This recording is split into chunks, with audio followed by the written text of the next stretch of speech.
तो आज मैं आपके साथ मैक्रोनी चाट की रेसिपी शेयर करने लगी हूँ। ये अंडे वाली मैक्रोनी चाट है, किस तरीके से बनाई जाती है और इसको बनाने का तरीका क्या है, किस तरीके से आप कौन से स्टेप को फॉलो करके तो आप बिल्कुल रेस्टोरेंट स्टाइल में जो है मैक्रोनी चाट बना सकते हैं। तो सारे स्टेप जो है वो मैं आपको आज की वीडियो में बताऊंगी। आपने वीडियो को फुल वॉच करना है और स्टेप बाय स्टेप रेसिपी को फॉलो करना है।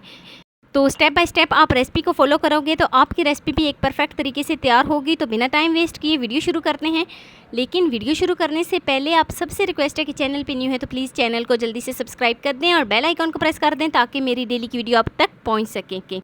तो बिस्मिल्लाहिर्रहमानिर्रहीम। तो यहाँ पर मैक्रोनी चाट बनाने के लिए यहाँ पर मैंने एक पैन में 3 गिलास पानी शामिल किए हैं। 3 गिलास पानी शामिल करने के बाद यहाँ पर मैं इसमें 1 टेबलस्पून जो है वो नमक शामिल करूँगी और 1 टेबलस्पून इसमें मैं घी शामिल करूँगी। और शामिल करने के बाद यहाँ पर मैं इनको बहुत ही अच्छे तरीके से मिक्स करूँगी और पानी को बॉयल आने तक पकाऊँगी। जैसे ही पानी को बॉयल आ जाए तो हम इसमें मैक्रोनी शामिल करेंगे।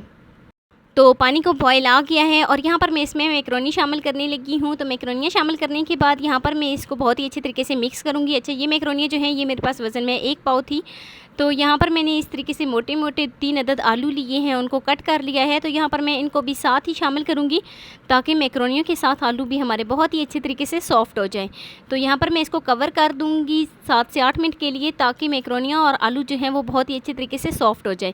तो 7 से 8 मिनट हो गए हैं और आप देख सकते हैं जो पानी था वो ड्राई हो गया है और जो मैक्रोनियाँ हैं वो भी बहुत ही अच्छे तरीके से सॉफ्ट हो गई हैं।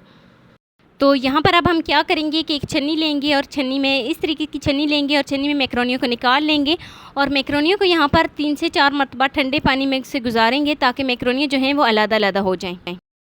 तो यहाँ पर मैक्रोनियों को निकालने के बाद चलते हैं जी नेक्स्ट स्टेप की तरफ। तो यहाँ पर मैंने 1 अदद अंडा लिया है। अंडे में यहाँ पर मैंने 1/4 टीस्पून जो है वो नमक शामिल करूँगी, ½ टीस्पून कुटी हुई लाल मिर्च शामिल करूँगी और थोड़ी सी इसमें हल्दी शामिल करूँगी। तो शामिल करने के बाद यहाँ पर मैं इसको अच्छे तरीके से मिक्स करूँगी ताकि जो है वो अंडे के अंदर सारे मसाले जो हैं वो एब्जॉर्ब हो जाएं, तो एक जैसा टेस्ट आए। तो अंडे को बहुत ही अच्छे तरीके से मिक्स करने के बाद अंडे का मीसा जो है वो इस तरीके से बन गया है और यहाँ पर अब हम चलते हैं जी नेक्स्ट स्टेप की तरफ। तो नेक्स्ट स्टेप में एक पैन में मैंने ½ टेबलस्पून जो है वो घी लिया है। घी बहुत अच्छे तरीके से मेल्ट हो गया है और यहाँ पर घी जो है वो गर्म भी हो गया और जो हमने अंडे का मेज़ा बनाया था, तैयार किया था, उसको इसमें डालेंगे और अंडे को बहुत ही अच्छे तरीके से फ्राई कर लेंगे। तो अब देख सकते हैं एक साइड से अंडा जो है वो बहुत ही अच्छे तरीके से फ्राई हो गया है। अब हम इसकी साइड को चेंज कर देते हैं।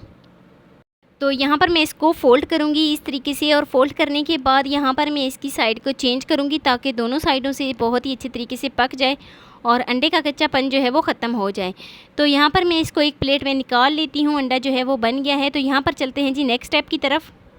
मैक्रोनियों को यहाँ पर मैंने 2 से 3 बार जो है वो ठंडे पानी से गुजार लिया था। तो यहाँ पर मैक्रोनियों को मैंने एक जो है वो ट्रे में निकाल लिया है। तो ट्रे में निकालने के बाद यहाँ पर जो हमने इसमें आलू शामिल किए थे उनको हम अलग कर लेंगे इस तरीके से। तो आलू को यहाँ पर मैं अलग कर लूँगी। आलू जो मैंने इसमें शामिल किए थे उसको निकाल लूँगी और इसको बहुत ही अच्छी तरीके से बारीक बारीक कट कर लूँगी। तो सारे आलू जो हैं वो हम बिल्कुल इसी तरीके से निकाल लेंगे। अब हम ढूंढते हैं कि और कोई रह तो नहीं गया। तो सारे आलू जो हैं वो हम इसी तरीके से निकाल लेते हैं। तो निकालने के बाद चलते हैं जी नेक्स्ट स्टेप की तरफ। तो नेक्स्ट स्टेप में यहाँ पर अब मैं शामिल करूँगी इसमें, यहाँ पर मैंने एक मीडियम साइज़ का प्याज लिया था।